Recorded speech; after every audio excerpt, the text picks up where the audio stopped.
فرمائی جس بندے نے 100 بار سبحان اللہ 100 بار سبحان اللہ پڑھا 1000 نیکیاں اس کو ماشاءاللہ. یہ ایک تحفہ ہے. آگے دوسری بات سرکار دو عالم صلی اللہ علیہ وسلم نے فرمایا صحابہ کرام کو کہ میں نے 10 پارے آپ کے سامنے پڑھنے ہیں. کتنے؟ 10 پارے. جنہوں نے سننے آ جائیں.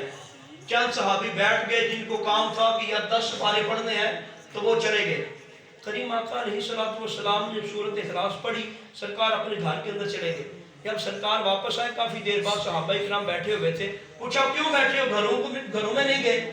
وہ کہنے لگے یا رسول اللہ صلی اللہ تعالیٰ علیہ وآلہ وسلم آپ نے فرمایا تھا 10 پارے پڑھنے ہیں تو ہم تو انتظار میں بیٹھے ہیں. سرکار نے فرمایا پڑھ تو دیے ہیں. واہ واہ.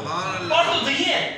وہ صحابہ پریشان ہو گئے یا رسول اللہ کب پڑھے ہیں؟ فرمایا جو بندہ ایک بار سورہ اخلاص پڑھ لے گا اللہ 10 پاروں کا ثواب عطا آمین.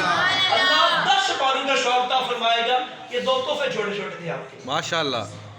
سبحان اللہ سبحان اللہ سبحان اللہ. اب دیکھیں 2.5 منٹ کے اندر آپ اس کو پڑھ لیں گے 100 بار. تو سرکار نے فرمایا جو 100 بار پڑھ لے گا اللہ رب العزت اس کو 1000 نیکیاں عطا فرمائے گا. اور جو بندہ سورہ اخلاص پڑھے گا ایک بار اللہ 10 باروں کو ثواب عطا فرمائے گا.